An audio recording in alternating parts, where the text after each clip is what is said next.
All right, check out this chain of tweets from a Trump supporter that takes you on their political journey. So on October 7th, 2023, CJ Music posted on Twitter, "Joe Biden is the worst president in US history." Keep in mind, this was after he passed an insane amount of historic legislation through Congress, not just signing a bunch of executive orders like Trump that can be passed and then revoked by the next president. No. He passed bills through Congress that will be going into effect for the next decade, 2 decades.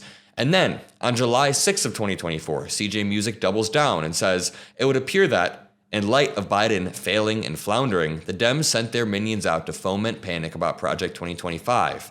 It won't work." Well, guess what? Project 2025 was real. Schedule F was a real part of it. And now CJ Music was affected by Project 2025. I regret voting for Trump. My husband is laid off and can't find a job, and my kids' credit scores have tanked because of his student loan policy. This is not what I voted for. May 1st, 2025. I'm sorry, CJ Music, but this is exactly what you voted for. And we have stories popping up like this all across the country. Not all of them are so in your face. Some of them are a little bit more subtle, sad, and complex, like this one coming out of West Virginia, where West Virginia coal miners have lost black lung screenings after Trump slashes worker safety agency, NIOSH. And not every single coal miner is a Trump supporter. That's never a generalization that I'd make, but West Virginia is a red state. So generally, people in West Virginia will be Republican leaning. And in Morgantown, West Virginia, in the coal country, Marion Tennant said he was destined to work in the mines. In 1974, Tennant was protected by the National Institute for Occupational Health and Safety because of screenings for black lung, which is a chronic disease that happens when you're exposed to dust. But now Trump is slashing funding, not to the military, not to any of the 100 things that he could find waste, fraud, and abuse in, but in medical funding, in science, in universities, and in screenings for black lung, which is wild. Catherine Blackwood was a PhD scientist at the NIOSH facility in Morgantown, West Virginia, where she studied the dangers of mole exposure, and they took preventative measures by doing a bunch of screenings, and I guess science is woke now. You know, we'll come back to that story, but let's talk about another Trump supporter who has been struggling. Stephen Borelli is a small business owner who is asking Trump to reconsider his tariff plan. Now, keep in mind, this dude is overwhelmingly still brainwashed by MAGA, but he's starting to realize, hey, Trump, I don't know if you have a plan. If you do have a plan, please actually enact that plan, because many businesses will close down. Before I play this clip, make sure you drop a like. Make sure you subscribe. If you haven't seen my community posts or my Instagram posts, I met with President Barack Obama yesterday, and I'll be making a video about that later. It's awesome. Go check it out on my Instagram, Mockler, and let's watch this now. In the market, it creates really hard competition, and that makes it hard for us. So we're happy with Trump cracking down on that. But the thing that I'm trying to reiterate is that the speed of which it's happening is very difficult for businesses to react to. What we need is a 90-day off-ramp, just like every other country's, and then we can adjust. We can start ordering inventory from different countries, and we can be with him in his goal of, bringing onshore talent and onshore manufacturing. But that's not even Trump's goal. Trump simultaneously says he wants to cut a deal with every country, and then also says that the tariffs are permanent because he wants to reshore manufacturing.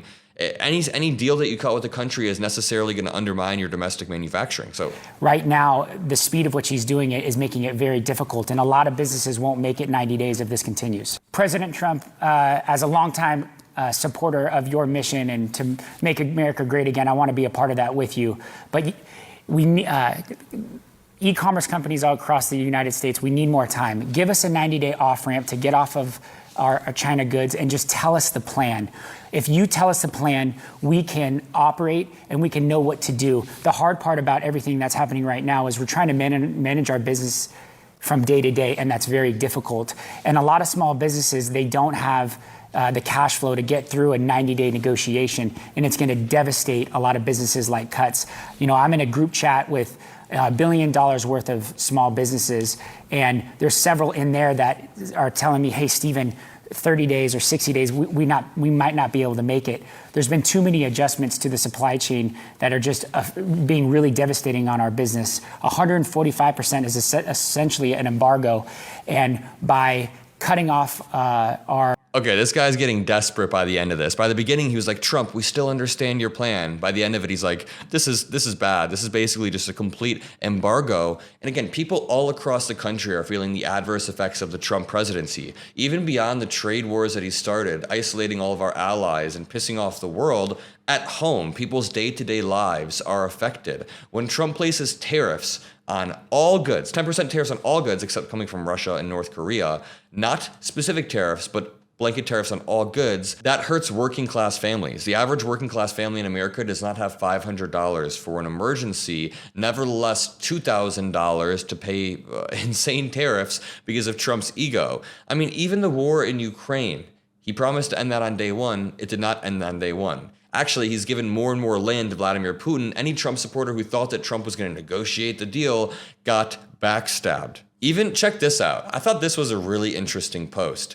Nicole Shanahan, who was running as RFK Jr.'s vice president when RFK Jr. was still running as a candidate in the presidential race, is now turning on RFK. And it's for some conspiracy stuff, but Nicole Shanahan said, yes, it's very strange, doesn't make any sense. I was promised that if I support RFK Jr. in his Senate confirmation, that neither of these siblings would be working under HHS or in an appointment. I don't know if RFK very clearly lied to me or what is going on. RFK Jr. lying? Someone in the Trump administration lying? It couldn't be so.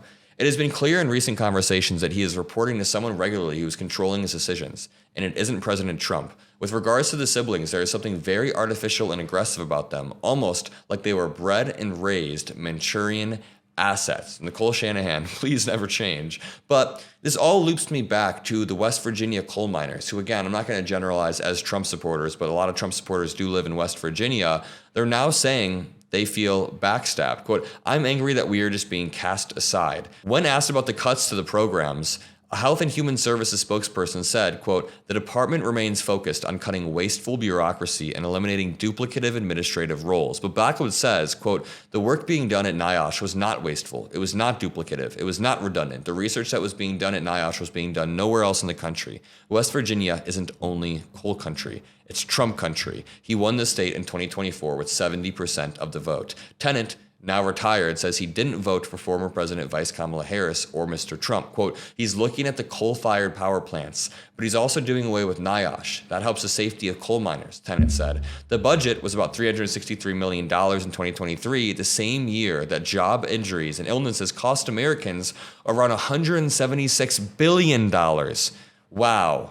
Really a lot of waste, fraud, and abuse being cut right there. When you're cutting $363 million and saving that, but then spending $176 billion on injuries, and that's going to go up and up and up. So just to wrap this up, Trump claims to be a champion for the working class Americans, but it's literally a con. It's like a Jim Jones level con, and it's not ending well.